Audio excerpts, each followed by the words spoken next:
Santhosh. I welcome. ಯಾರು ತಪ್ಪು ಮಾಡಿದರೆ ಅವ್ರಿಗೆ ಶಿಕ್ಷೆ ಮಾಡಲಿ. ಯಾರಾದರೂ ತಪ್ಪು ಮಾಡಿದರೆ ಅದರಲ್ಲಿ ಅವ್ರಿಗೆ ಶಿಕ್ಷೆ ಕೊಡಲಿ. ಶಿಕ್ಷೆ ಕೊಡಲಿ, ನೋಡೋಣ. ಈಗ 16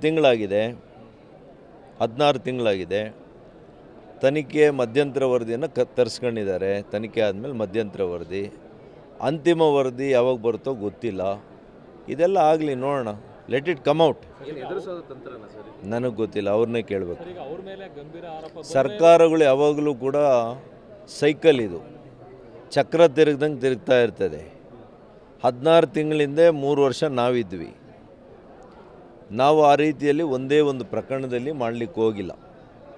ಯಡಿಯೂರಪ್ಪನವರಾಗಲಿ ಬೊಮ್ಮಾಯಿರವರಾಗಲಿ ನಮ್ಮ ಸರ್ಕಾರ ಇದ್ದಾಗ ನಾವು ಒಂದೇ ಒಂದು ದ್ವೇಷದ ರಾಜಕಾರಣ ಆಗಲಿ ಅಥವಾ ತನಿಖಾ ಅಸ್ತ್ರವನ್ನು ಇಟ್ಕೊಂಡು ಅವ್ರನ್ನ ಬೆದರಿಸುವಂಥ ಕೆಲಸ ಎಲ್ಲೂ ಮಾಡಲಿಲ್ಲ. ಮಾಡ್ತಾ ಇದ್ದಾರೆ ಇಲ್ವಾ ಅಂತ ಕಾಲನೇ ನಿರ್ಧಾರ ಮಾಡುತ್ತೆ.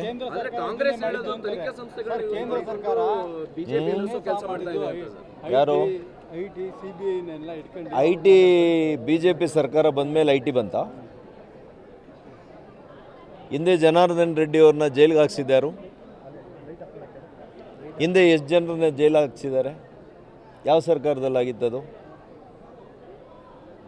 ಅವರಿದ್ದಾಗ CBI, IT, ED ಇವೆಲ್ಲ ಕೂಡ ಪವಿತ್ರವಾಗಿದ್ದಂಥ ಸಂಸ್ಥೆಗಳು. ಈಗ ಒಂದೇ ಸಲ ಅದು